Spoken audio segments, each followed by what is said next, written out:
जीतू का मुद्दा system fail का मुद्दा है ही नहीं। मुद्दा एक्चुअली सीरियस है, जो हम लोग तो समझ नहीं सकते। लेकिन हाँ, साइकोलॉजी अगर हम जानते हैं, समझते हैं, तो हम इस बात को गहराई तक सोच सकते हैं। ये प्रॉब्लम एक इलिटरेट पर्सन के साथ भी हो सकती है, एजुकेटेड पर्सन के साथ भी हो सकती है। स्टेट ऑफ माइंड बहुत मैटर करता है।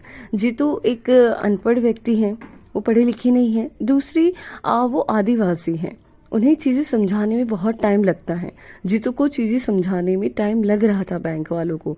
अब जैसा कि हम जानते हैं कि हमारी पांचों उंगलियां बराबर नहीं होती, अलग अलग होती हैं।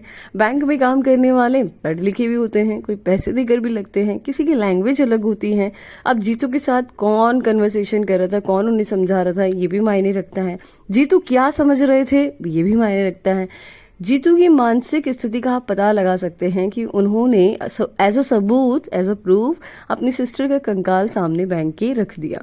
आप समझ सकते हैं कि उनको 19,200 की कितनी जरूरत थी। चलो 20,000 मान लेते हैं।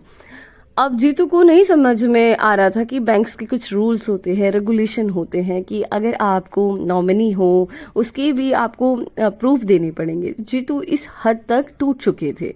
तो एक्चुअली सिस्टम फेल नहीं है, चीजें समझने में जो बैरियर आए हैं वो चीजों पर हमें ध्यान देना है। और ये सबके साथ होता है, खासकर अनडेवलप्ड स्टेट के साथ तो बहुत ज्यादा होता है, और गांव में ये होता है। ये इशू होने चाहिए, ये चीजें हमें समझनी पड़ेगी। बात बात में सिस्टम फेल की स्टोरीज लगाना, रील्स बनाना, इससे कुछ नहीं होता है। जीतू की मानसिक स्थिति समझनी पड़ेगी आज हमें, क्योंकि ऐसे हर गांव में जीतू जैसे लोग हैं, और हमें उनको समझाने के लिए उन्हें टाइम देना पड़ेगा, उन्हें प्यार देना पड़ेगा, उन्हें समझाना पड़ेगा। जिन पैसों की उन्हें जरूरत थी, वो पैसे एज अ हमें उनके लिए इकट्ठे करने चाहिए थे। जी, क्या पता उन्हें नीड हो उन पैसों की, लेकिन उन्हें सिस्टम समझाना भी उतना ही जरूरी है कि काम बैंक में रूल्स से बनता है। तो सिर्फ दिक्कत उनकी यही आ रही थी कि वो चीजों को समझ नहीं पा रहे। उनकी चीजों को समझने की गति थोड़ी धीमी थी, पेशेंस लेवल उनका थोड़ा लो हो गया था।